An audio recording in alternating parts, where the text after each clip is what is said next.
বন্ধুগণ, আশা করি সবাই ঠিকঠাক আছো।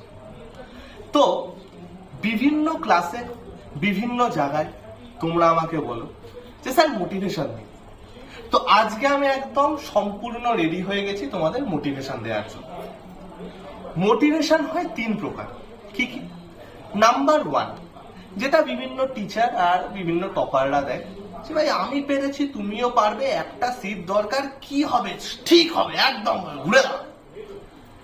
এই সমস্ত মোটিভেটিং কথা শুনে হার্ডলি 2 থেকে 3 দিন তুমি একটা অমানসিক রুটিনে একদম পড়াশোনা শুরু করবে। 3 দিনের দিন আবার সেই রিল দেখে আবার মোটিভেশন দরকার হবে। সেকেন্ড মোটিভেশন কি? যেটা তোমার মনের মানুষ, বাবা মা, রিলেটিভরা দেয়, কি করছিস, এখনো চাকরি পাওনি, এ বাবা, যেগুলো পিঞ্চ করা কথা, ওইটা হচ্ছে তোমার সেকেন্ড মোটিভেশন। থার্ড মোটিভেশন হচ্ছে ভাই হিংসা, ও হয়ে গেল আমার এখনো হলো না, এটা হচ্ছে থার্ড মোটিভেশন। এবার আমি বলি তোমাদের মেন মোটিভেশনের কথা। মেন মোটিভেশন হচ্ছে অ্যান্টিভিশন। স্যার অ্যান্টিভিশন কি?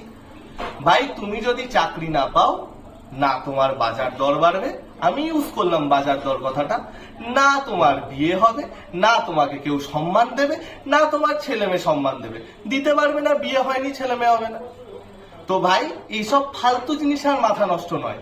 বাড়িতে যারা তোমার ব্যাচ কেনার টাকা দিয়েছে বা বই কেনার টাকা দিয়েছে বা যারা এতটা বড় করেছে তোমার বাবা মা, তাদের দিকে তাকাও, তাদের ভালো ভবিষ্যতের দিকে তাকাও, সেইভাবে নিজে প্র্যাকটিস করো। পিএসসির ক্যালেন্ডার আউট হয়ে গেছে, ব্যাংকের ক্যালেন্ডার আউট হয়ে গেছে, এসএসসির ক্যালেন্ডার আউট হয়ে গেছে।